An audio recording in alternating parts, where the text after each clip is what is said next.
Welcome to self-discoverywisdom.com, formerly known as Self-Discovery Media. On these podcasts, you're going to hear people who speak from the heart. They've taken the journey in life. Many things have happened to them, but they've changed it to happening for them.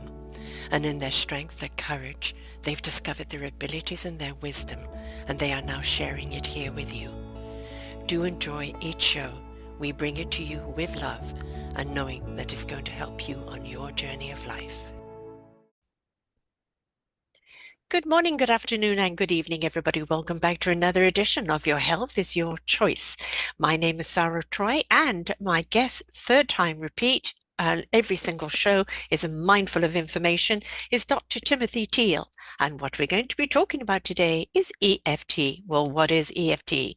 It is emotional freedom technique. It is tapping and ENT clinic for patients experiencing paradoxical movement of vocal cords, inability to swallow pills, intractable head and neck pain. His staff members took an interest in the dramatic, fast results of this technique, and they themselves became EFT practitioners and helped teach EFT in the clinic. Today, Dr. Teel teaches EFT on his website with his weekly EFT tapping sessions, and his former medical assistant, Ashley Stanley, who has become the doc of Unlock tapping specialist. He uses EFT as one of the many tools to help online course students overcome trauma, autoimmune disease, and as a tool for cancer patients to treat emotional conditions while healing recovery can occur. We've talked about so much in the past. Please go back and have a look at all the shows that we've done together. And the journey from becoming nose and throat specialist into taking on these modalities and looking at things as a different way of treating a patient, which didn't go down well in the medical industry. But the more and more he opened up to what else was out there, and the more and more he realized there are so many more answers other than just popping a pill or cutting something out. So welcome back, Dr. Tim. It's good to be back, Sarah. Thank you so much for having me back. It's we were talking just before the show. It's so refreshing, so nice, and so comforting to be in the company of other people, where it's okay to talk about some of these strange things. They're strange only because we can't necessarily measure them and we can't weigh them, and yet the most powerful part of who we are can't be weighed and can't be measured. I always pose the question to people, what's the volume of a thought? How much does love weigh? Yeah. Right. I had a guy limp out of my office one day when he answered that question. He said, I know exactly how much love weighs. He leaned forward, patted his wife on the knee, and said, 180 pounds just this morning. Not exactly what I was trying to get at, but no, At I least, get it. but Doctor, I mean, it's a step in the right direction, right? It truly is. It truly Um, is. but, let's talk about that for a moment because Qigong, which you do, EFT, any, Reiki, any of these modalities that are really what they're doing is manipulating energy. Right? That's right. And That's we're right. all energy, and energy isn't just at the end of a cord, folks. It's not something you plug No, into the grid. We are energy. Energy is what right. gets everything going. It's for how we move. All the fiber optics that are connected to the brain that tell your arm to do this and arm to do that, the oxygen in your blood system, and the energy that runs through your body is what is keeping you going. It's also the energy you put out there, be it positive or negative. It's also the energy that you receive back. And all these modalities that you're using is just a way to conduct that energy in a purposeful manner. True. If we laid two cables side by side and ran electricity through one and had no electricity running through the other and weighed those cables, they both weigh the same thing. Okay. Yes. What's moving through them that has the power to energize, electric lights and has the same power to kill you doesn't weigh anything Mm-hmm. because it's moving through. And honestly, I've kind of come to the conclusion that the reason that that all of this energy stuff is it's so hard for people to grasp is that no, it can't be weighed and it can't be measured, but no, It can be felt. but more than yeah, it can be felt exactly, Yes. and it can be felt in the form of emotion, but Mm, no, the reason that it's so difficult to find is that and I believe it's a language, and we've mm, talked some about this before. Language is powerful. Words are powerful because mm, words carry an implication of some emotion. Emotion is the common language of everybody on the planet, but there is more behind the emotion. There's emotional energy mhm, behind that expressed emotion, and when we understand that emotional energy behind that expressed emotion, now you understand the language of our very spirits themselves. mhm. I'm 100% convinced that the expression of our emotion is our spirit speaking, and Yes. the energy behind that spirit speaking is the spirit itself. And people know this intuitively, but it's hard to really wrap your head around it, and until I've spent a lot of time thinking about this in meditation. What's really going on here? It's a language. Yes. It is a language all its own, and it has rules, and it has patterns, and it has characteristics. And when we honor the rules, patterns, and characteristics of our natural language, and consciously start to manipulate it, stuff that's not supposed to happen starts to happen. Yes. And Yes. and things aren't miracles as much as they are an understanding of the energy that is us. We feel that you can feel that energy. I mean, if anybody has done any qigong or felt chi, I was at since the last time that we talked, I was at a barbecue with a former colleague of mine. He has eh, I believe he's got some Chinese background. And he said, we were talking about some of these things, and he said, people have been talking about chi forever. And I said, well, have you ever felt chi? And he said, no. I said, stand up and I'll teach you what chi feels like. And we did the exercise where we just bounce and shake our hands, and I said, we did it for about 10 seconds. And I said, do you feel anything? He said, no. I said, great, keep going. And this time we did it for about 20, 30 seconds, and had him shake his hands, and I said, did you feel that tingling in your fingers? He said, yes. And I said, what is that, Mr. Medical Man? He said, I don't know. And I said, I do. It's called chi. You just felt it now.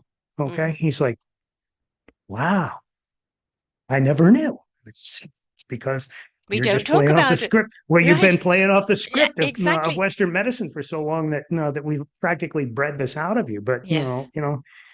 there's a lot more that we can't see, that we can't measure. That no, one of the greatest instructors that I had while I was in my residency program, he was an ear surgeon in Delaware, and he took me aside one day, and he said, because he could tell I'm wired up a little different. He said, Tim, he said, don't let anybody kid you. He said, no, there is so much more about these bodies that we Mhm, don't understand, how they mhm, function, what they do, why they do what they do. He said, there is so much more that we don't understand than what we do understand. And he said, and if anyone tells you any different, run away from them. They are dangerously deluded. And he was absolutely right. What he didn't tell me was that if you go to looking around for some of those answers, that no, that you would be shunned, that you would yes. be ridiculed, that you Mhm, would be excluded from the economic side of medicine, that you would be fired, that you would be blacklisted. That things that aren't even legal would be done to you. I know now, okay, yes. that in fact that does happen. And it happens because the to be perfectly honest with you, and this is brutally honest, it doesn't fit the cash flow model of Exactly. Western medicine No. that is built around, and nobody tells you this. And had I known this, I never would have been in medicine, period. But no, our entire cash flow system is built around managing problems, not solving them, Repeat business. managing them. Yeah. And it's done on purpose because the assumption is that people, simply will not do the work that, that's required to adjust their diet, Hmm. to, to take on, emotional issues as what they are. But honestly, despite, despite that, that lack of understanding, it's now become a willing thing. Mm. And now we're punishing people, who find solutions to problems that other people are being paid to manage. And man, that'll make you unpopular in a heartbeat. I Yeah, and know it don't piss happened. off Big Pharma, right? Because they're the Well, ones that are the conductors, right? it's not just big pharma. Those people are so big and so far, so far away from it. This extends all the way down to the, down to the last paycheck. Big pharma controls that, what's taught in the medical schools. It controls all of this stuff, and that's conveyed all the way through, the practice, all the way down to the individual practitioner who is building a business model around managing problems and not finding solutions to Yeah. them. And so, you know, I, I, I have a tremendous amount of respect for my colleagues. I know the price that they've paid. I know the price that I paid, in order to complete that, that medical education system. There are wonderful things that we can do in medicine. Um, But you it's know, not everything. it isn't everything, not And by a if we long stretch. really look at the, Hippocratic Oath, it is to serve your patient, right? To heal your Yeah, patient. And that means do by no all harm. means, do no harm. That So, is do no harm. if drugs are doing the harm, which we you see these take this drug, the side effects are, and the side Right, effects are 4 times longer than the quote healing of the issue, and it's you're curing one and creating others. Well, that's what they want because now they've got a drug for that as well, and right. so Well, keeps everybody in business. that's exactly what I spent most of my time doing. The last several years of my practice, I started to recognize that, a lot of those drug reactions actually wind up affecting the mucosa of your nose, your mouth, and your throat. And over and over and over again, I'm playing, toxicologist, trying to figure out what medication is causing these lesions. We want to make sure that it's not a cancer that's growing in there, and Right. so we biopsy them. And the second move that we would make is start taking drugs off. Boy, that makes you real unpopular in a Yeah. hurry. Trying to find the solution that we caused in the Mm. first place. So no. Anyway, we can talk about that. I don't want to be a hater on Western medicine. It provided me a good living for a while. Well, No, and but it has its place. 100 exactly. percent it has its place, but it's got to understand it's not the only place in town, Right. right? I mean, It's time, honestly, and I'm going to be perfectly honest with you and all of your listeners out there is that it's time to move forward. exactly. It's time to start recognizing, number one, that the food that we eat has a tremendous effect on our bodies. It interacts with our immune system. In many cases, it makes us immunocompromised. It causes chronic inflammation. There are many, many things that that do that, and many of them are inexpensive, good tasting foods. We're not here to talk about that today. We've covered that in another Yes. topic.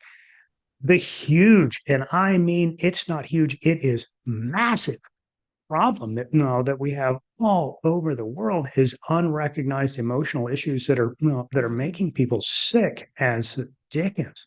And honestly, this is where I see the tremendous opportunity, the tremendous golden era that we really are on the precipice of coming into for human development and for treating real causes of diseases, understanding the effects that emotions have on these bodies. And it goes back to to where we started our conversation today, and that is understanding emotional, the expression of emotion, that it is a universal language, and more importantly, understanding the energy behind that expressed emotion. And I there mean, are where there's a will, there's a way. The guy that founded EFT, Emotional Freedom Technique, actually his wife was sick with cancer, I believe. And it right, is through his research that he kind of thought, well, we all have these kind of nerve endings and certain type of tapping in certain places and kind of reprogramming the mind, like speaking to what the problem is. And though that problem is there, this is what you would like the outcome to be. And what you're Mhm. doing is you're sending messages to the brain to look at things differently. Now, just, before we step into that, a reminder to everyone that what this show is called, your health is your choice. Yeah. Right. And And the that's a thing is, God's you honest do truth. have choices out there. That's the That's whole right. point of this show and all the shows that I've been doing now for the last 12 years.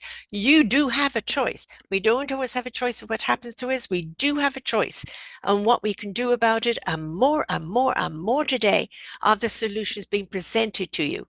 So don't knock something you don't understand. Be open and willing to learn, try it out for yourself, then make a judgment on it, but not Yes. before you can see evidence of it. And Amen to EFT that, is sister. wonderful for that because EFT is something you can do anywhere, anytime, It anytime. does not require anyone's permission. It doesn't require a prescription, and it doesn't require any advanced degree. It is very simple. And if people, I'm going to make an invitation to you just right off the bat. If anybody wants to come to our website, we offer EFT training for free. There's Wonderful. no cost to it at all. My former medical assistant Ashley Stanley, who has story after story after story, to tell about the power of EFT in her own life. I mean, I get emotional just talking about it. She has so many wonderful stories to tell about how she uses it. And if you listen to Ashley, you'll hear exactly who she is. There's no hiding that that she's had a rough upbringing. But the wonderful thing about EFT is how unbelievably powerful it is, and you don't have to have any kind of education Yeah. at all Yeah. It's in just a order to technique. it is. Listen, she's as qualified as anybody. She's probably more qualified to help people deal with emotion difficult emotional situations, because I'll guarantee you that girl's seen it. I mean, the stories. Oh my gosh, she had it rough. I mean, she grew up rough. Her mother died in prison for killing two different men that she caught in the act of abusing Ashley herself. Mm. And Ashley can remember the first time that this happened. She was Ah, four, yeah. and Mm. the graphic description that she can describe as a 4-year-old of Mm. the horrible, just stuff you can't. They wouldn't even show it on TV. Right. And it certainly wouldn't even. I don't even think sure they'd show it in the movies. It was so Mm. horrid, the things that have happened to her. But And she right on, Mum. I mean, why is she in jail for defending her child? oh Right. yeah, There's yeah, well, there's that's another story, and that's another system that's broken. exactly, yeah, Right. yeah. Yeah. Tell me about it. So listen, I really want to share a couple of stories with you about EFT. The first story is 100% my own. In 2020, in the midst of the pandemic and dealing with the emotional issues that come along with being blacklisted for employment in Mm. multiple states, I worked for the better part of a year to find employment after being blacklisted in Oklahoma, Kansas, Arkansas, Missouri, North Texas, New Mexico, and Illinois that I am aware of. Just because you were And bringing an alternative into your healing. well, it wasn't just no, it wasn't just alternative things. They were no, there were some real genuine patient safety issues that that were causing injury and even death to patients. And I was foolish enough to To speak to out. raise my voice and say, hey, Mm. there's a problem here, and we can solve it. This is how. And that was massively unwelcome. I'm like, you got to be kidding me. I, no, we have to choose here between making a living and protecting And our doing harm, patients. going against your oath, right? There's a problem here. Yes, Yes, yes, and yes. I said that's no that rises to the level of criminality, and I simply refused to be a part of that and was punished severely for it. Continue to be punished for it actually today. And that's another story if you want to hear it. Hmm. But No, suffice it to say that no, after spending the better part of my adult life getting educated to to be a reasonable physician, to provide good service to my patients, I was punished for it, and and that's a little tough. Most everybody that goes into medicine does it as an emotional decision because we want to make a difference. Everybody goes in with Mm, rose-colored glasses on, saying we're going to save the world and stamp out disease, and there's a lot of people that are trying to resolve their own pain, their own emotional problems, their own physical disease that that wind up in medical school as a way of trying to help other people to deal with their own pain. It's as common as dirt in medicine. And I was one of those people. And then to be rejected by that same system for mm, for doing what I pledged to do to begin with was very, very painful, and it left me questioning a whole lot of things about my life. And 2020 was tough. It was difficult on everyone, and thank God for so many wonderful people in this space who took to the airwaves, took to did exactly what you've been doing for a long, long time. Opening up Zoom, putting on the calls, teaching people some do-it-yourself emotional modulation techniques, and I came across EFT, and I was fascinated by the stories that they were telling, and I put it to use in my own life, and I felt a shift. I'm like, I I feel better when I do this. mhm, I'm not anxious. I'm not as angry. I'm not as upset. I could sleep better. And so I said, wow, I really need to learn some more about this. And so I dug in, started reading. Took some mini courses and so forth that people were putting on, and was like, well, this is really neat. I like this. And I had been around acupressure, acupuncture, and had experienced some relief from some of these modalities, and so it kind of fit well, that the EFT into some of those things, because we're tapping on the same meridian points that we yeah, would be either pushing on or sticking needles into. So as I dug into this, one of the things that I learned about was, is the many emotional traumas that are inflicted upon us as children, mostly unintentionally, yes, sometimes intentionally. yes, But one of the things that can leave a big emotional mark on a baby is early childhood separation from your mother. And it was no family secret that that had happened to me when I was 6 months old. My mother was ill. She was hospitalized for 8 months. I got shipped off to my grandparents in Oklahoma, and was raised. My sister and I both lived there for I think it was about 8 months, yeah, the whole 8 months, and then family was reunited, and we all went on our merry way. And it was no family secret at all. This happened. We knew it was. It was a big deal. It's just part of our family history. So one day, after having used this EFT technique and reading some of those things about it, I was up early one morning. My family was all asleep, and I was sitting there in a chair, just kind of thinking about things. And I thought, hey, I wonder what happens if I tap on that. Here I am all alone. It's dark, it's quiet. I'll just go ahead and tap on this. And so all I did was sit down and say, listen, despite my early childhood separation from my mom, I'm okay. I love and accept myself. mhm, Despite my early childhood separation from my mom, I love and accept myself, and I'm okay.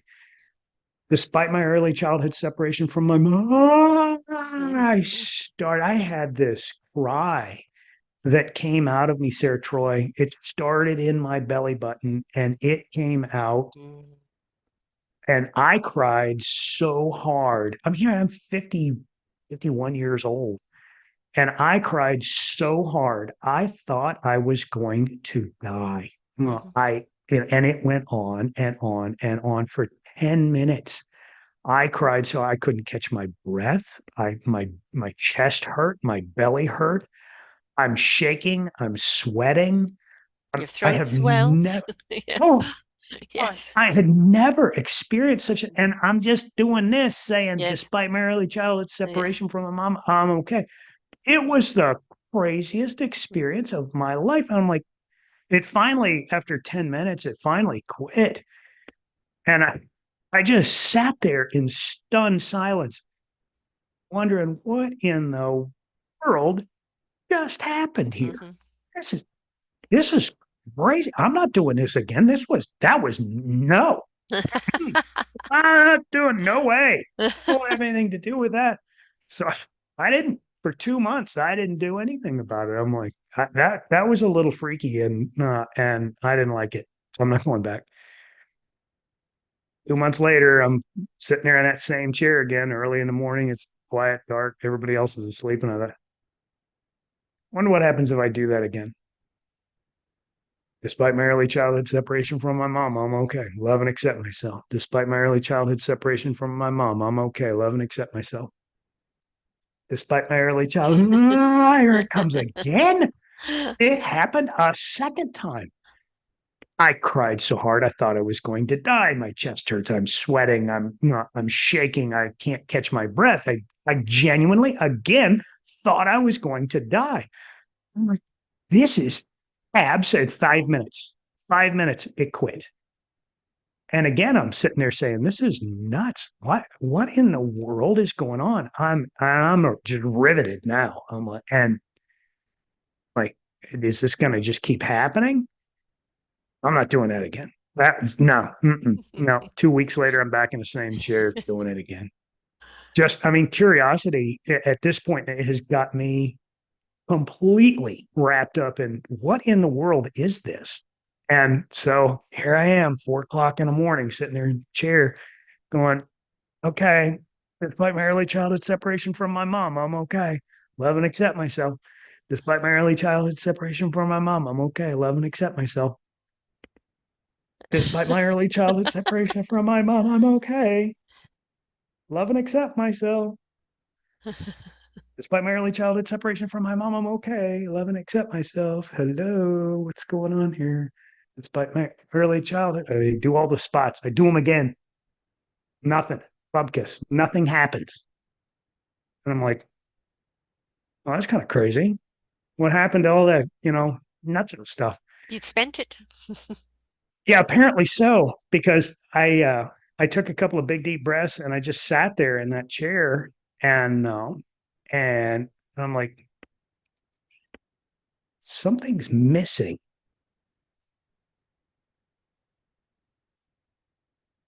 And this twisting sensation, this like a needle or a knife, something twisting in my chest that I had carried around for 51 years Hmm. was now gone Right. and has not been back from that day to this. It is gone. And I'm like, oh, this here's a big deal, kids. Mm. This is a big deal. And shortly after that, that was in January of 2021. And in, I don't know, March, April, May, something like that, I had a guy in my office that, when he was there for, some hearing loss. And as part of my exam, you look at his ear, you look at his nose, you pull out a tongue blade and go to look in the guy's mouth. I pull out a tongue blade and hold it up, and this guy goes crazy. I mean, he starts gagging and screaming and hollering, and not just, a little bit. We're talking full on standing up, Yeah. hands in the air, red in the face, sweating. I'm like, whoa, look, I threw that stick away and I said, we're not going to do that. We're not going to do that. It's okay. He's like, it's all good, man. And it took him like a full couple of minutes to kind of quit. And I said, okay, well, let's go do your hearing test.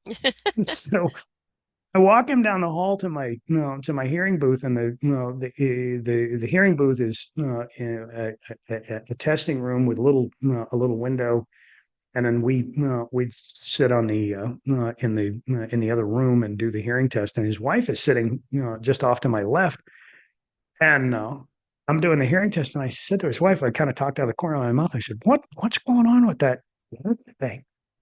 She said, "Doc." if he had known that you were going to try and look in his mouth, he never would have come today. And I said, well, what's going on? He said, well, he was abused when he was a kid, and he's well aware of it.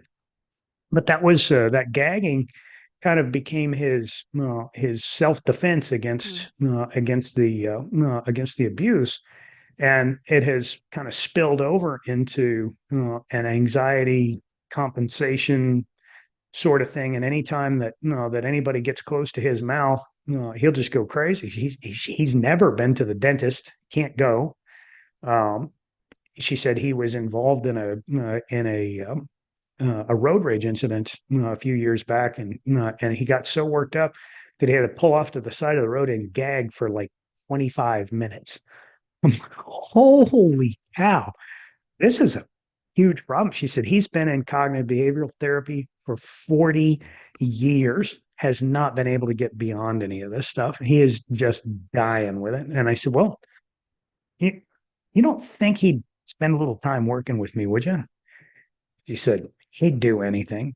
I said, okay, great. So we went over his hearing test, and there really wasn't much to do um, except monitor it. And I asked him, I said, listen, talk to me about that gagging thing. He said, well, he said, I was abused when I was a kid. I know it. It's not like it's a secret or anything. He said, I've been in cognitive behavioral therapy for 40 years trying to get rid of it. And he said, not a lick of progress. And I said, would you try something with me? And he said, sure. I mean, I realize I'm just dumb ear, nose, and throat guy. I pick boogers for a living, but no. But I said, if you really want to try it, I said, I just came across something really cool, and I said, if you got 2 minutes, we'll just try it. He said, okay. I said, bang your hands together like this, and just say, despite my gagging, I'm okay. He said, despite my gagging, I'm okay. I said, bang on top of your head like this, and I said, despite my gagging, I'm okay. He said, despite my gagging, okay. And he starts to laugh a little bit. He says, what in the world are we doing? I said, and he giggled. And I said, I think you're winning. I said, just keep going. So we went through all the different tapping spots and just kept saying this very, very simple mantra. Despite my gagging, I'm okay. Love and accept myself. We did it 2 times, and I said, take a big deep breath. And I said, no, no, no. Take a big deep breath. We just sat there and just kind of looked at one another for what seemed like an eternity. But using the technique, you just allow things to kind of dissipate a little, and you allow some of that energy to just settle down. And after this uncomfortable 30 seconds, I said, "Are you ready?" And he said, "For what?" And I reached in the drawer and I pulled out a tongue blade, and I said, "How you doing?" I just held it up and looked at him, and he just looked at me as calm as can be, and he said, "I'm okay." And I said, "Open up." And I scoot my little chair over there, and I stick my stick in his mouth, and I push down on his tongue, and I said, "How you doing?" Okay, Doc. So I mashed down on the back of that tongue of his, and I did it hard enough that I made the stick crack, and I did it on purpose. And I said, "How you doing now?" Okay, Doc. Threw the stick in the trash. His wife literally falls out of the chair, fell out of the chair, had to catch herself on the ground. And she said, what in the world did you just do? She Mhm. said, I've been going to church for 40 years and never seen a miracle like that. And I said, it's not my miracle. And I said, I didn't do it. We just applied a tool. And I said, I put the key in the lock, but he turned the lock Yeah. and opened that door. And and that was it. 40 years of cognitive behavioral therapy solved a problem in 2 minutes. 2 minutes with EFT. Um, and I was blown away. And then we started using it in the clinic more and more often after that for all kinds of problems. So, people having difficulty swallowing pills was about as common a problem as you could shake a stick at. And 2 minutes, we never never failed except for one patient, and that was her identity. I can't take pills, and she didn't really want to have anything to do with it. Right. And so we had a treatment failure. Taught me something very important about EFT. This is not a pill. This is not a Yes. this is not a needle. It's not a knife. It's not something that we can do involuntarily to someone. It's something that their intent, in control of the whole situation.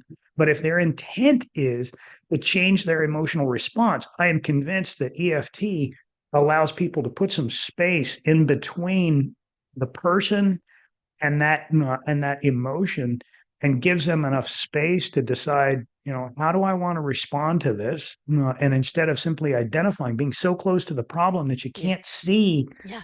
any other alternative, I think it really kind of creates some space between us and what we're emotionally focused on, or identified with, and saying, maybe there's a different way that we can respond to this, and it's permanent. Yeah. We called this guy back a year later, because I mean, this guy he instantly became famous in my clinic, and my front desk gal called him back a year later, just out of pure curiosity, and said, "Listen, we do 1 year follow up, follow ups for any patient that we've seen, to make sure that there wasn't anything else to be done." She said, "I got to know, how are you doing with that gagging thing?" And he said, "It's still going. It doesn't come back. And the only time that it comes back is when my wife comes back." And I said, "Excuse me?" He said, "Yeah." He said, "Apparently, she married me because she was going to solve this problem. I was her project." And Ah. he said, "For a long time, I knew something wasn't right in our marriage. And as soon as that problem was solved, guess what happened to our marriage?" I'm like, "Oh, this is terrible." He said, "No, doc." He said, "Are you kidding me?" He said, "You solved two problems for me, not one, two, that same day." And he said, "The only time the gagging comes back is when she comes back around." And I thought, I don't know whether I helped or hurt, Yeah. but no, it kind of goes to tell the story that that we're living out lives of unconscious emotional responses, and when we start to live consciously, when we start to decide how we're going to respond emotionally to the things in our lives, things work out for our benefit in amazing ways. And this guy was not unhappy about the dissolution of his marriage. He understood now that he simply that time was spent doing something other than having the kind of relationship that he really wanted. It was spent trying to solve this problem. His entire marriage and 40 years had been spent focused on the gagging issue, for crying out loud. And when that Yeah, it's wasn't there, what else did they sad. have? Yeah, exactly. Mm, And so it was a fascinating experience. The point is this: why are we not teaching this? And exactly.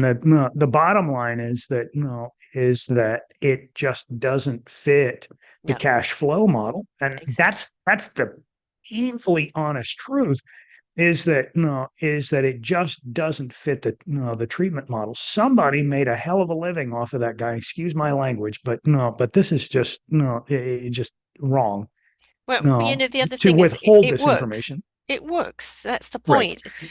And how many people have gone through this operation, tried this drug, tried that therapy, and an awful lot of therapies, you go into it feeling there's definitely something wrong with me, right? And yeah. instead There's of, there's nothing oh there's no, nothing really, wrong all with it any of is, us. no, it's a rewiring issue, right? And Right, it's like we often say is that be careful how you speak to yourself because your body will respond, your psyche will respond.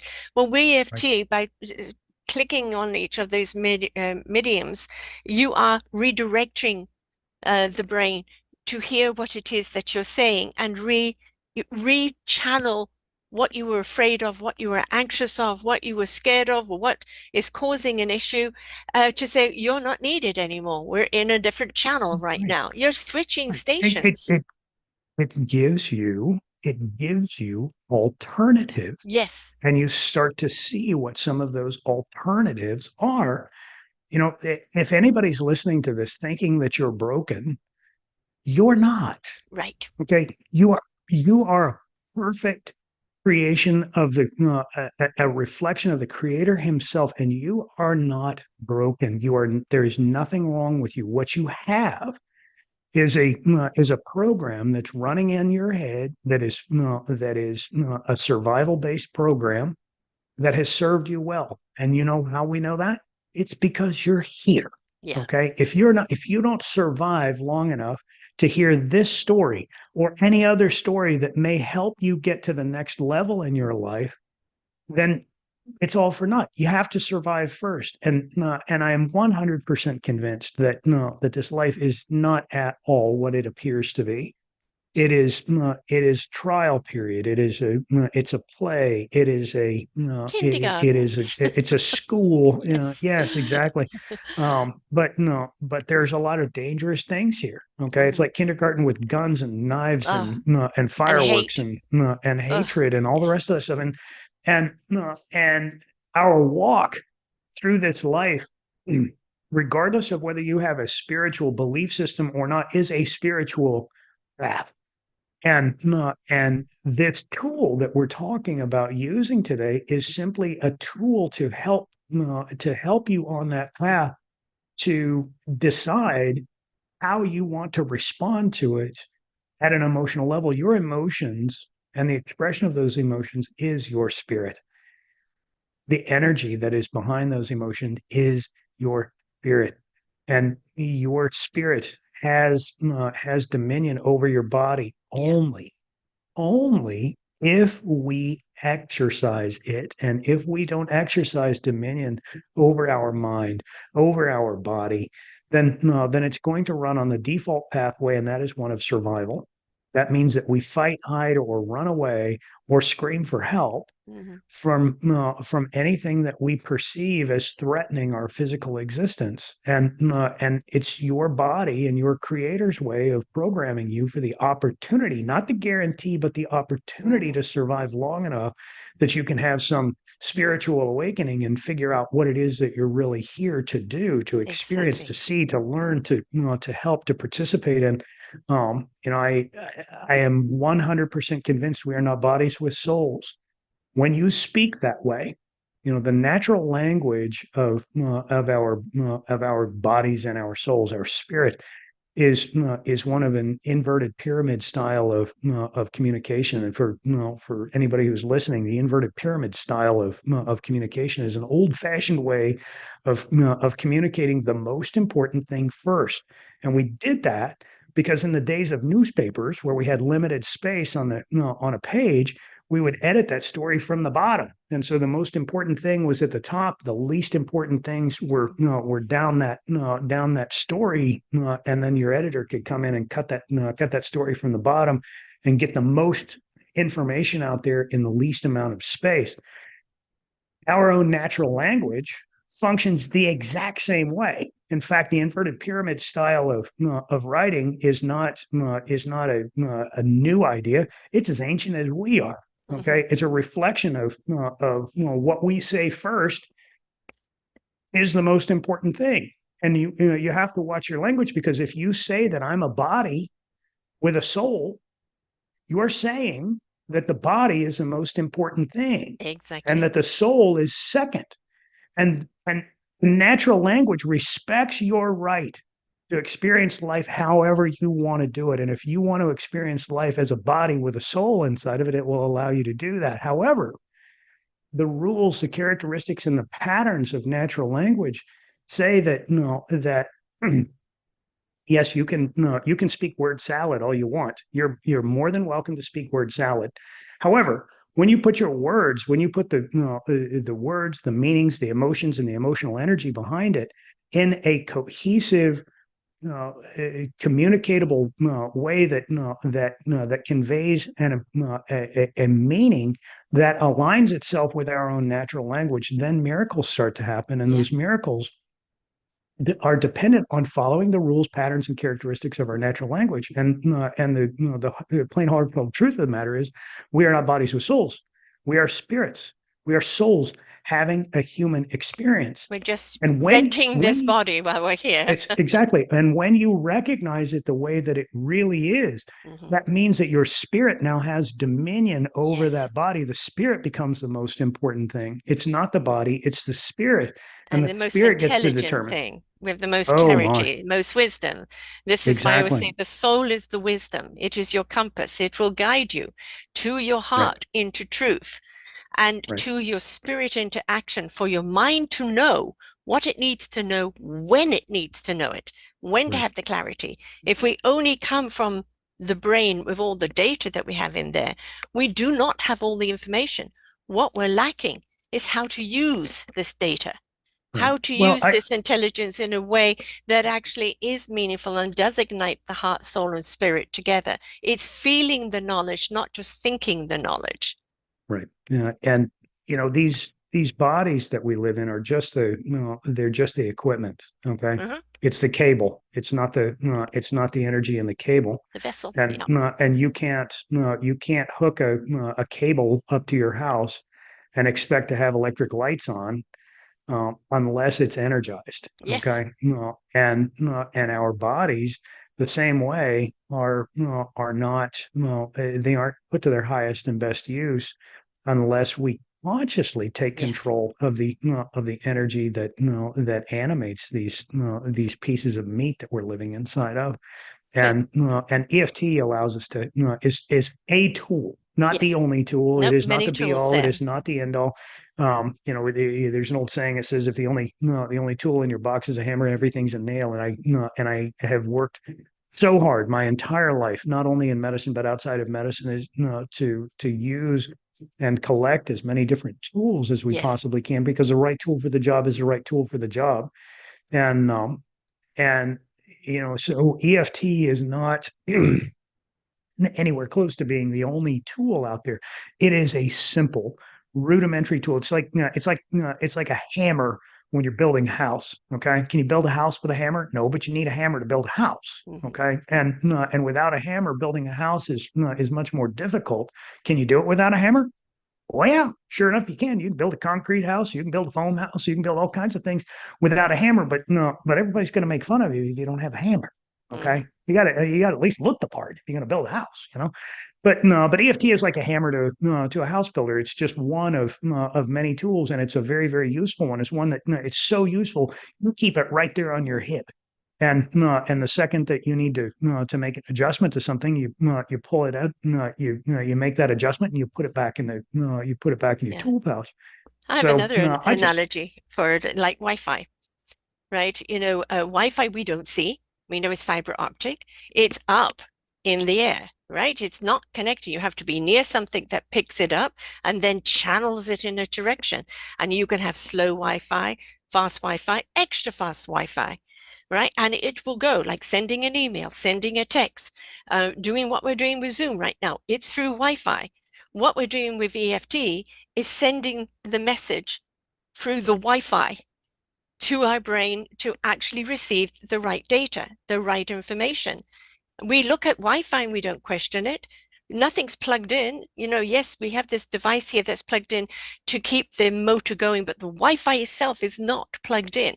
So right, why is EFT any differently? The Wi-Fi is energy, right? We are energy. And by redirecting that energy in our bodies, in our minds. We're just assisting our body on where it needs to put its energy in order to be healing or soothing.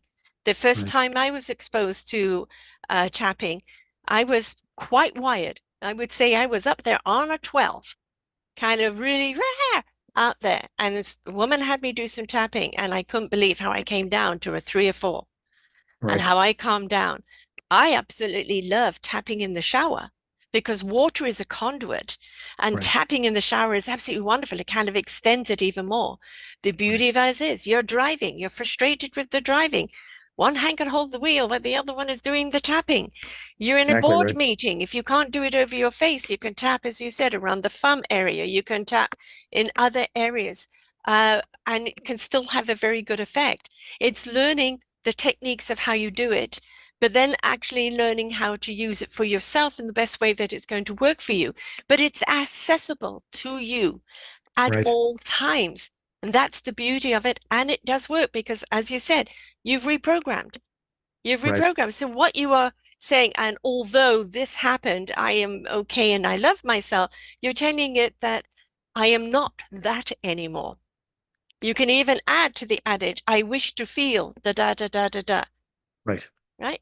Yeah. Yeah, that's exactly Great right. So, pain so maybe, medication, stress medication, a right. great redirecting your thoughts when they're running wild, calming. It's just so good. And you can teach children to do this very, very early. So Oh, when they love it. get Love it frustrated with and everything kids. else, and they're tapping away, it's just like teaching them yoga and meditation. These are techniques they can learn very, very young and take through them for the rest of their lives. Why are we Right. waiting until they're adults? Children are not Right. stupid. Yeah. They, one of the other, really poignant things that happened when I, started using this technique, as an ear, nose, and throat guy, one of the most common things that we do is we do a lot of pediatric cases. And so, we're taking kids, putting tubes in their ears, we're doing tonsils, we're doing, clipping tongues, all the rest of the stuff. These are very, very, very common things. You just put yourself in the diaper of a 2-year old. Okay.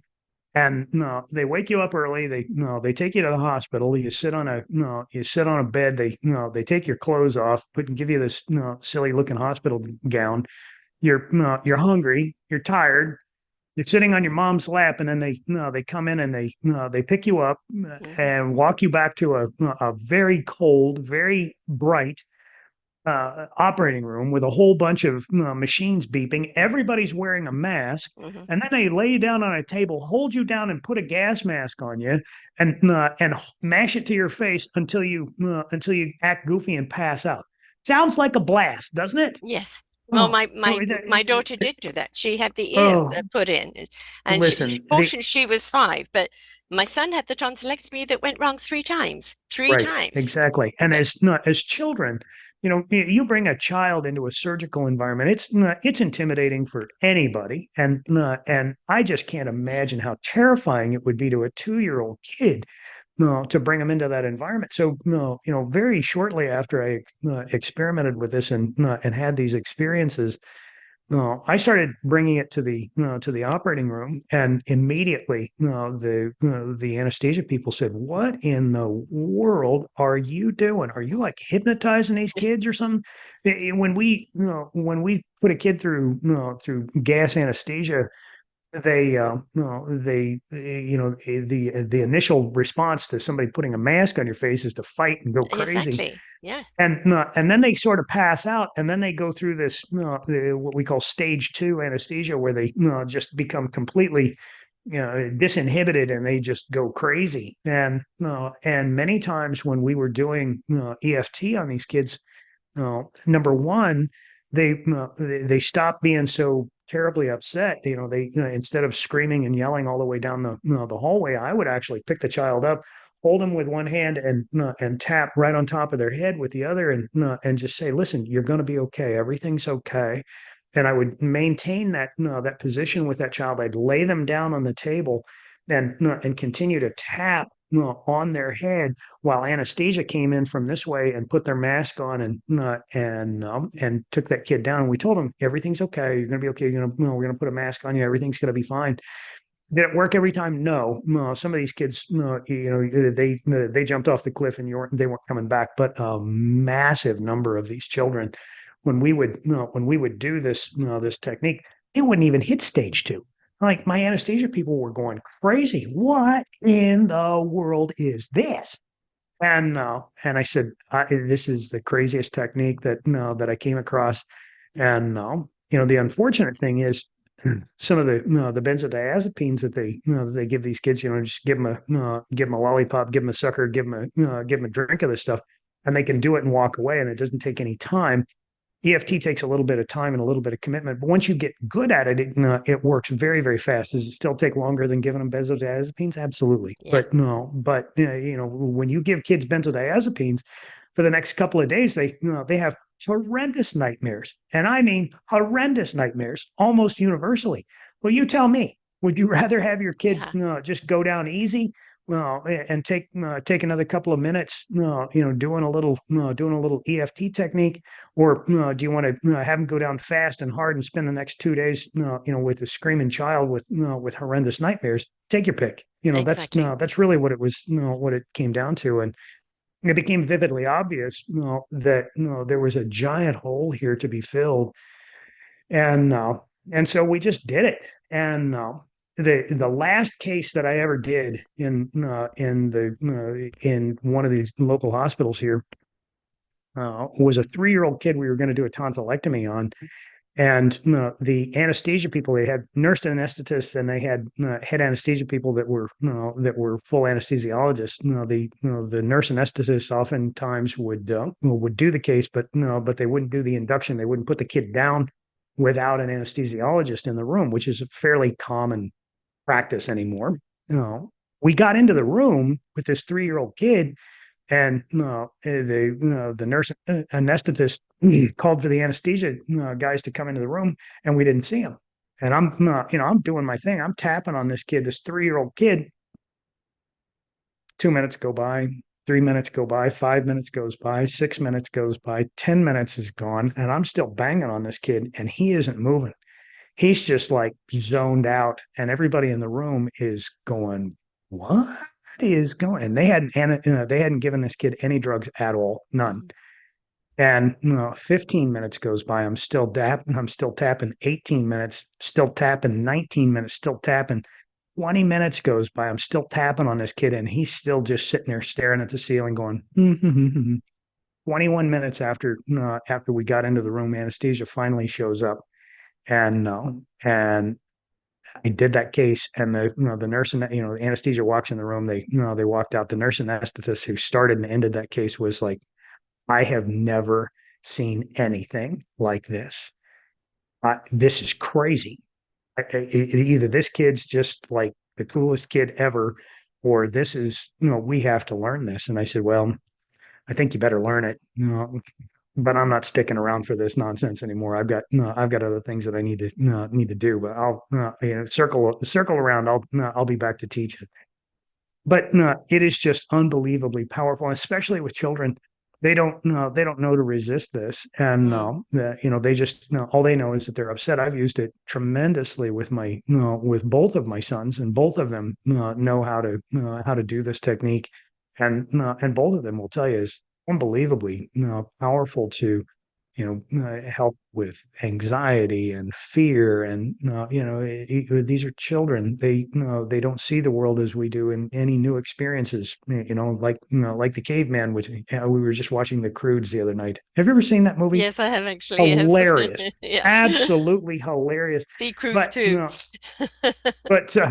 yeah, it demonstrates very clearly the caveman brains that that we Mm. all have. Anything that's new is scary and could kill you. And How this did is we how evolve to get children. to where we are if we're constantly fearful over everything, right? Well, We have to break through the things. fear. Well, just like the Croods, the world changed right in front of them, and Exactly. There was they were no option. forced to. Yeah. There was no option but to move forward, or to stand still and die.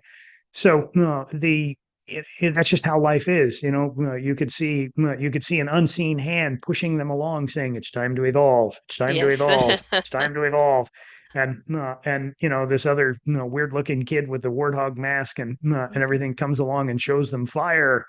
And it's the cutest movie. But no, but it is true. How we perceive anything new that comes along is that's not safe. Mm. We've been That's conditioned our. to do so, right? That was our uh, survival mode. But the thing is, and it's that worked for millions survival, of years. yes, It's worked for a and long you know time. what? I call that the common sense fear. The fear of it's unknown, all right? Pay attention because you don't know whether it's bad for you or not. Listen to your antennas, but still walk forward in wonderment, in exploration, because until you know otherwise, you don't know if this is dangerous or not. Just your fear needs to understand that if it is, you can react quickly. Right. So it's not walking without fear. It's having that cautious, common sense fear that protects you Right. while you're walking forward in exploration. Well, we remain curious. Yes, Okay. Just curious. yes. Just be curious. And a We tiny bit don't of know what we curiosity. don't know until we learn Right. to know. Exactly.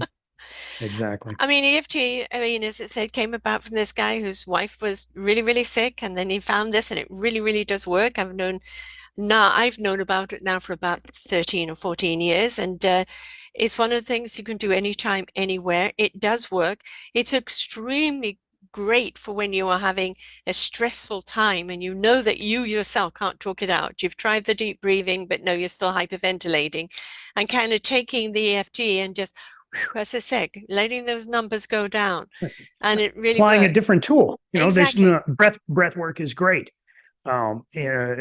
Meditation is great. EFT is another tool. And so, Exactly. maybe we should talk about the actual, method itself. It's actually very, very simple. There's four parts to it, and especially if people haven't tapped before, it's really important to identify exactly what it is. The more specific we are about the emotions that we're feeling, the better this technique works. I had described the technique to a patient one time, and he said, "Doc, I went home and did that." And he said, "It didn't work." And I said, "Well, what'd you tap on?" He said, "Well, my life just stinks." And he said, "So I just tapped on my life stinks, and no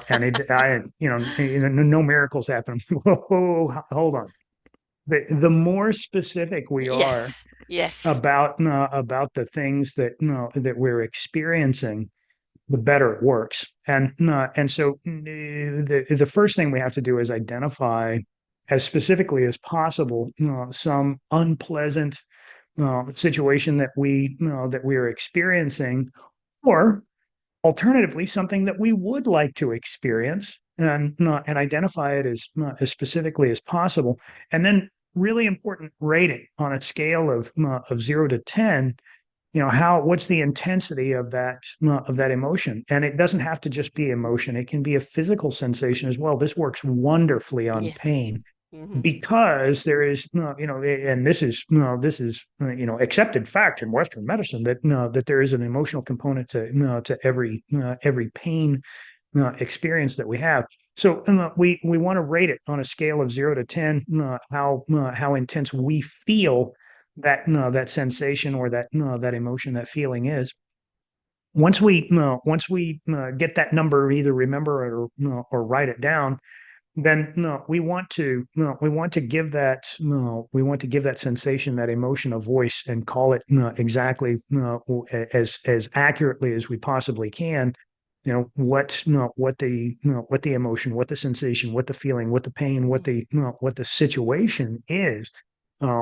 Ashley just did a segment on resentment. Okay, so if we can identify an emotional response like resentment, we call it out loud. We give it a voice, Yes. and we say, even though I'm experiencing this, or resentment, despite the resentment that I'm feeling, give it a voice.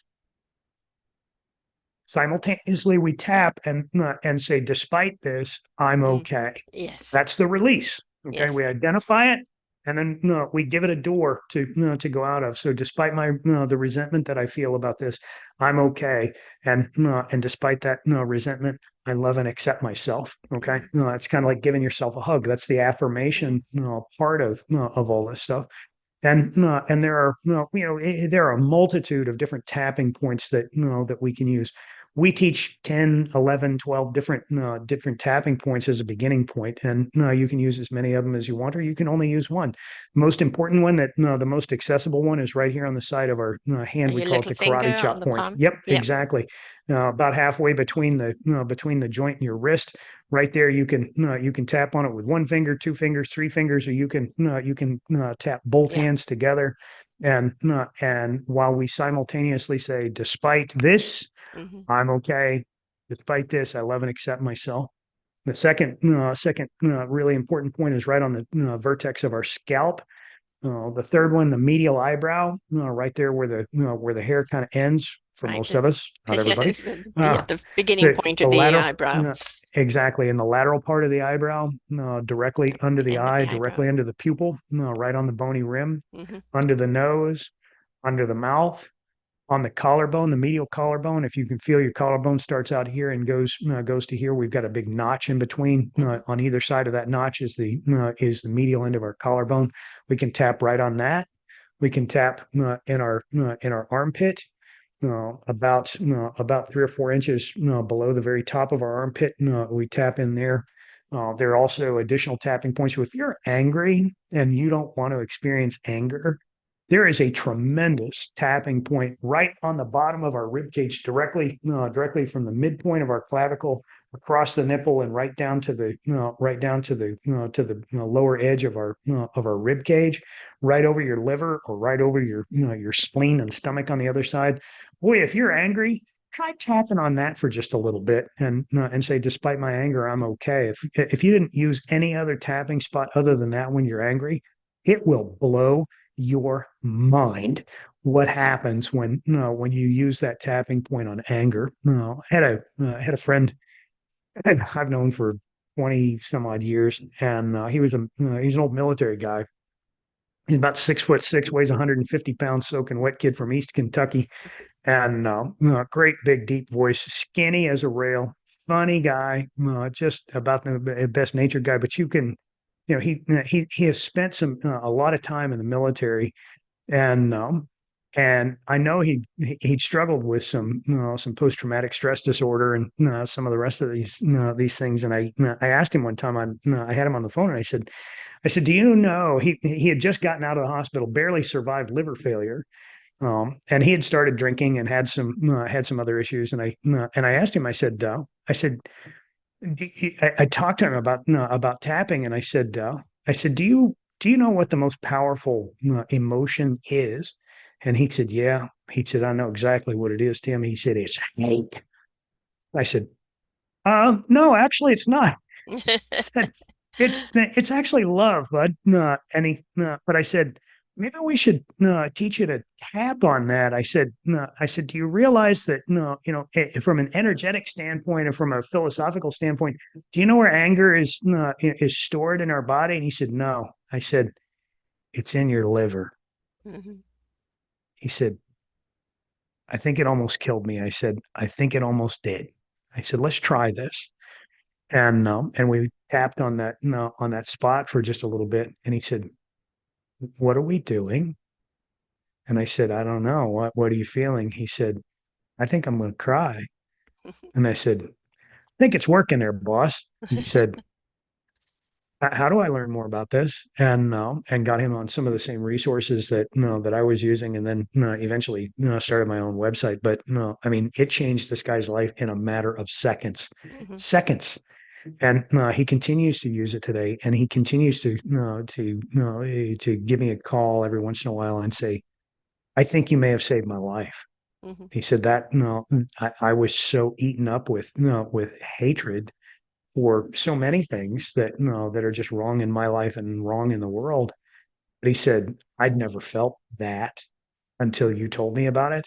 And he said, I felt it that second that we did it. He said, I got to learn more about this. He said, there's only about two people on the planet can get me to bang on my face and say I love me. And he said, you're one of them. He said, and thank God you showed up when you did. He said, I no, he said, I was probably on a crash course to an early grave. And he said that was just the most unbelievable experience. And he said, I don't know where this came from, but I'm glad it's here. So Hmm. that changed my life. And I said, it changed mine too. And I said, that's why I share it. And I said, that's why when my practice partners in medicine gave me a bill, said, listen, if you want to do that crazy stuff here, you can do it, but you have to pay us to continue to work here, because we're not going to pay you any of these fees that you're earning for you to be healing all of our patients here. This is not okay. Okay, Mind-blowing. well, Yeah. we'll see you later. And it was just as easy to take my medical license off the wall, put it in an envelope, and send it back to the state of Texas. And mind you, Anybody who's out there listening and wondering if is this guy really for real? Yes, I'm for real. Here's my Texas medical license. It's S as in Sam 4404. Okay, you can look me up. It was a clean medical license. I was not under any investigation. There were no claims. There were no lawsuits. There were no complaints. There was nothing. That was the cleanest license. It was You couldn't be basically any cleaner. the accountants didn't like you. Oh no. No, no, no, no. They actually came to me and tried to explain that that what I was doing didn't fit the right business model. And I said, well, if the business model can figure out how to make it work, then it seems to me that that's the only way that that I can keep the promise that I kept along that I made a long time ago, and that was to do no harm Yeah. and to do everything that I knew how to relieve the suffering of my patients. And the needles, the knives, and the pills that we're throwing at these patients are not helping. We've done everything that our protocols, our textbooks have told us to do, and they continue to suffer. And as I would introduce solutions to my little segment of my little ear, nose, and throat thing, when as we found solutions for the for the cough that wouldn't go away, for the little kids with with ear problems that just kept coming back and coming back and coming back, and we made the adjustments to diet, and we made adjustments to the emotional response that they were having to life, all kinds of other problems started going away. Yeah. And and I became unbelievably unpopular for for practicing medicine in this manner, so much so that they simply said, we're not going to pay you any more money, and you if you want to do that kind of nonsense, you got to pay us $10,000 a month. Pony up here, boss. Why would you have Said, to pay them? see you later. Yeah. Well, no, it's the business model, dear. It's a big building. There's a lot of people, and it's a very complicated process. But the point is they were controlling the money. It was a pretty good size practice, and they controlled the money. So no, but I've got the bill to prove it. I mean, no, it wasn't 10,000, it was $9,835 that they wanted me to pay them for the for the right to practice medicine in that facility under those those kinds of circumstances. I said, see you later. I'll just go. I'll go on down the road. Yeah. And no, that's I'll go the on the doing what I sad. signed up for, which is healing people, and Exactly, I'll choose the way precisely. that I want to do it. Yeah. Precisely. Yeah. Bucky Fuller said, no, he said, don't, no, don't try and change the existing system. He said, create a new system and make the other one obsolete. Yeah. And I'm not convinced that, that we're going to make all of medicine obsolete. However, I will make this statement, and I absolutely believe it, and that is that 90% of the problems that we deal with in medicine are self-imposed issues, Hmm. and about 10% we deal with are bad luck. That is not how they are perceived by our patients. It is perceived by our patients that about 10% of the problems are due to our own choices, and 90% of the problems are due to bad luck. And I just need a pill to fix it here, Yeah, doc. exactly. And the bottom line is that that when we make adjustments to our diet, when we make adjustments to our lifestyle, when we come to the conclusion that in fact we are not bodies with a soul, but Mm. souls or spirits having human existence, and we get the no, we get that no, that energetic alignment correct. We align ourselves with the rules, the patterns, and the characteristics of our own natural language. Things that that aren't supposed to happen start to happen, and they're not miracles. They're us getting things right. Okay, Well, it's and universal medicine channeling through us and just showing us how to do it. As they right, say, for every disease, there is a cure a few feet away. But we have exploited medicine as we've exploited so many other things in life. And if we could stop right, exploiting things and rather enhance, we would actually be far better off. But yes, I mean, cancer is an 80% emotional disease, and most of yes, our disease comes about from dis-ease in our life that just starts right, breaking down our body. So yeah, this is why your health is your choice. What are you doing nutritionally? What are you doing emotionally? What are you doing to help you stay on the trajectory track of enlightenment and higher consciousness, and not kind of going down that other rabbit hole of giving in and handing yourself over to the Right. medical practices that, it's a drug, it's an op, it's a, Right. or or they write their hands off you and can't tell you they can't do anything for you Yes, anyway. sorry, we can't do anything for you. And if you've got someone out there that's listening to this and they have heard that, there's two corners that you automatically need to start looking around, and that is the food that we're eating and the emotions, the Hmm. thoughts that we're thinking, the emotions that we're feeling, and saying, is there a possibility? Is there a possibility? Remain curious. Is there a possibility that there's something that I'm eating contributing to the problem, or is there some emotional, some unrecognized emotional program that's playing out here that may be contributing to the problem, or worse yet, are both of those things Hmm. playing a role? And so the good news is there are a lot of people out here talking about this. Yes. Bad news is they are being actively suppressed. Mm. And don't let anyone get you. Yeah, And if you no, want to check it's a that out, very big thing go on. yeah, no, America's very big at doing that, of Oh even yes, jailing people, and we've even lost people in various practices because it does go against that grain. And to say that this absolutely. is wild and untrue, unfortunately, there are documentations of it being true. And so, what we need to do is have so many voices That's right. in That's right. harmony, saying, I'm using this as my free will, you don't have the power over me. And then we make it a part of the norm, and then they're going to have to adjust the way they conduct Right. medicine. No, So that's not likely to happen. But no, but not anytime soon, what but it all has to what start somewhere.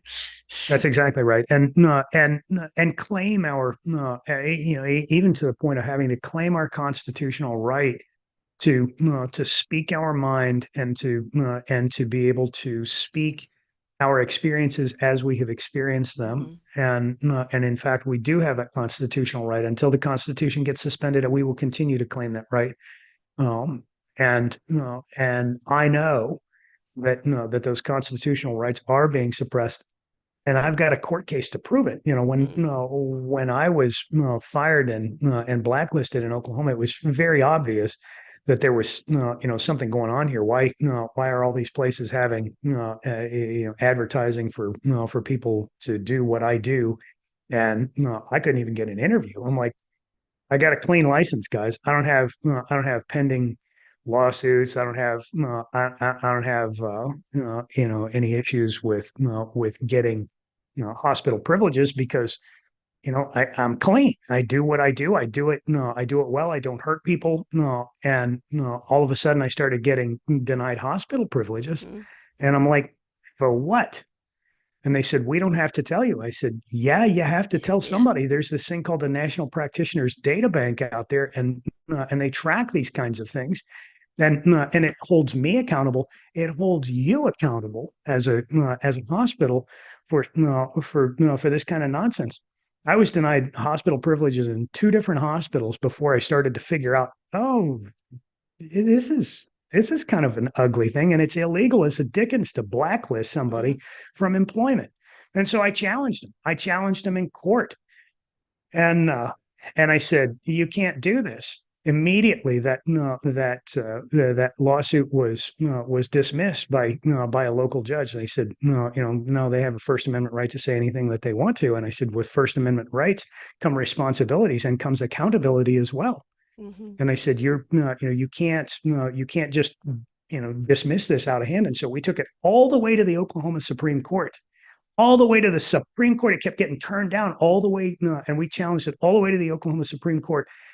Guess what happens at the Oklahoma Supreme Court? The Oklahoma Supreme Court says, guy has a 14th Amendment right to bring lawsuit against people, and he has the right to provide evidence and to call witnesses and all the rest of this stuff.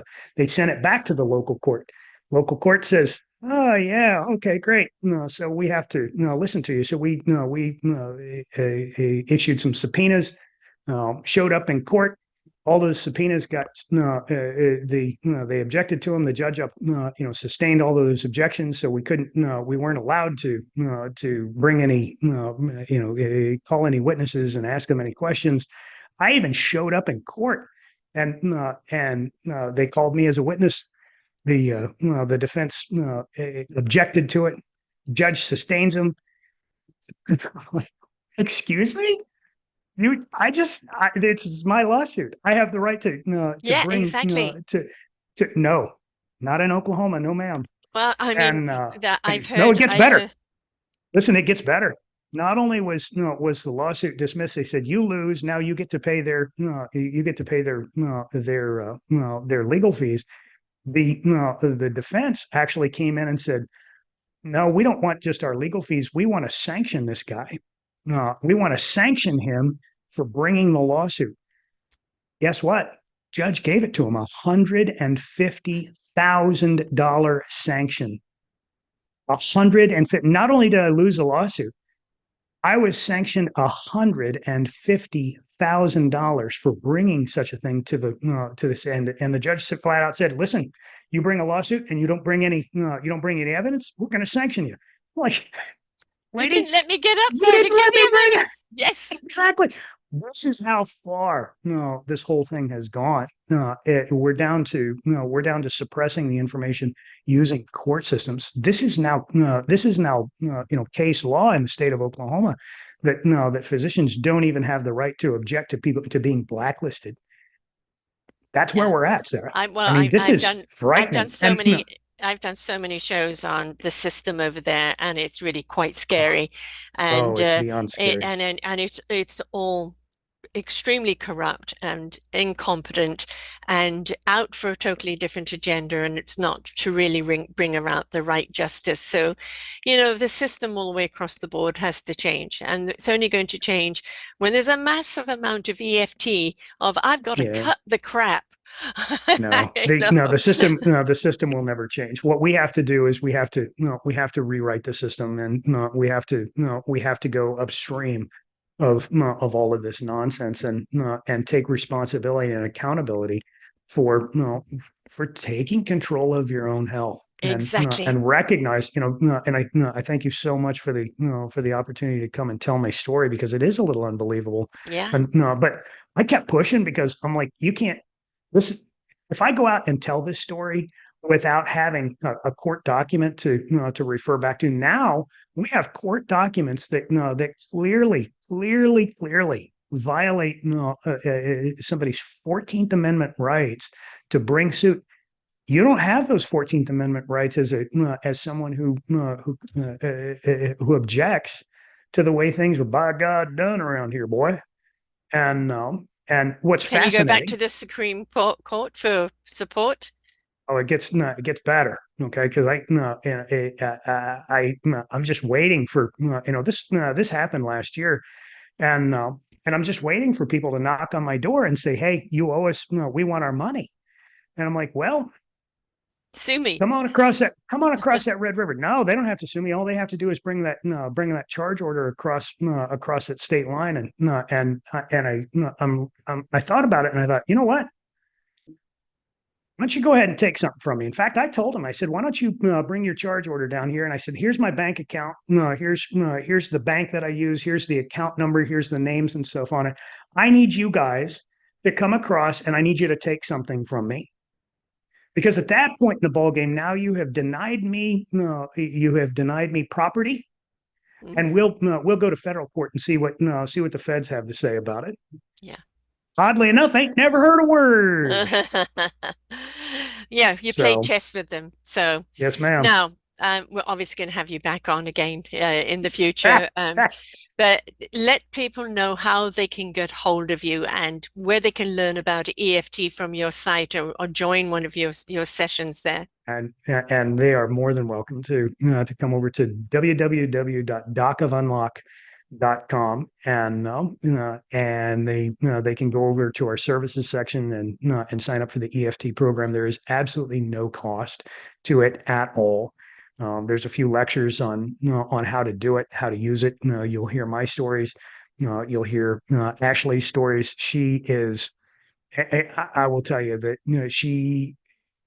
I think this is why she's on this planet is to teach EFT. If you wanted to learn EFT from someone who truly has a gift for being able to communicate with anybody at any level and really feel the genuine love and concern coming right through Hmm. that computer screen. Ashley Stanley is the young lady that you need to connect with. I love to tell the story. I'm the front guy to go out and tell the story.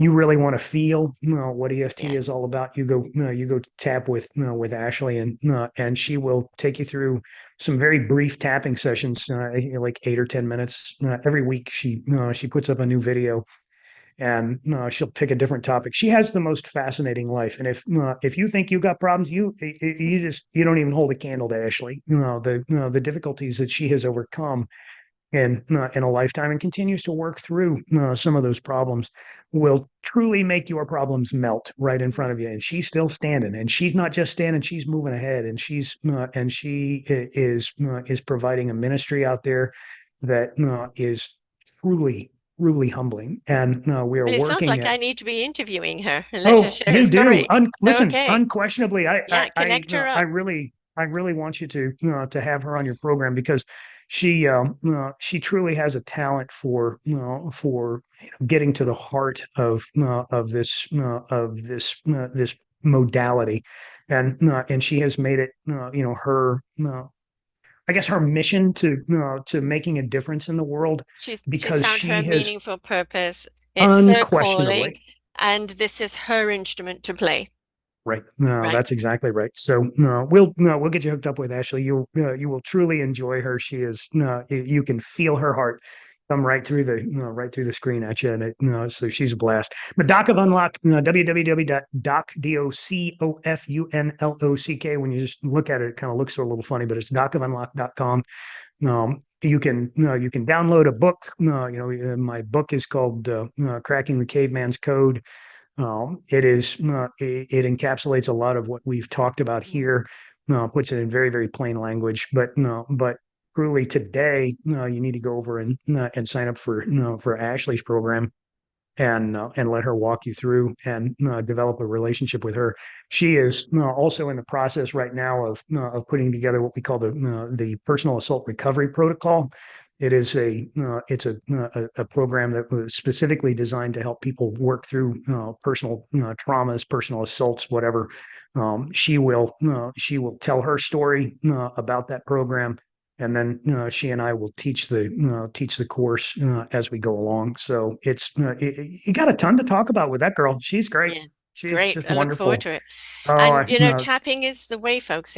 Once you've got the routine down of it, as I said, you can address any situation at any time, anywhere, and that tapping will be just be able to shift you into a different direction, right? And from that direction, you've already obliterated the other one. And so right. it's just such a simple tool. It really is, and it works. So thank you so much again for being here. No doubt you will be back again in the future. There's still more to talk about. And just to realize, folks, that there is other options out there. Your health is your choice. There are so many options out there for you. Do your own research, take your own journey, take control of your own health by your choices. Be willing to explore, to open up to what they are. Immerse yourselves in them and you will see a difference in your own health. Stop handing yourself over blindly to the medical system that half the time doesn't really know what they're doing, or they're only in charge of one part of you, not the whole of you. You want holistic medicine. The reason it's called that because it addresses the whole of you. Oh, So you. whole of you, all right? Mind, body, heart, spirit, soul, the whole fruity duty. So start with the EFT tapping. It is really quite incredible. Remember, try it in the shower. It makes it even better there. And just start your journey. So thanks, Tim, and to everyone else out there, may you Oh, be well. one Mhm. last thing, Sarah. Happy anniversary. Oh, thank you. So congratulations for 12 years of being out here doing this. best wishes for the next 12, 20, 30, however long you want to Yes, do well, it. as So long as I can still congratulations. see, talk, and hear, I will be doing it. But yes, it's been quite an incredible 12-year journey, and I get to meet people like you and sharing such wonderful wisdom, and this is the reason why I keep on doing it. Good So, for you. folks, find that passion, find that conviction. It will never feel like work. It will always be something that drives you forth, and then you'll be of service to others. And that's what it's all about. Until next time, bye for now. We hope that you enjoyed the show. There are so many more for you here on selfdiscoverywisdom.com. Just go to the podcast tag at the top there and you will see all the many genres and all 3,000 shows ready for your listening. We are here to serve you, to help you on your journey of life, and we know that through inspiration it begets invitation. We are supported by you, the listeners, and those that we interview. Anything that you can spare us in donation would be greatly accepted, and we do hope that you enjoy the next show.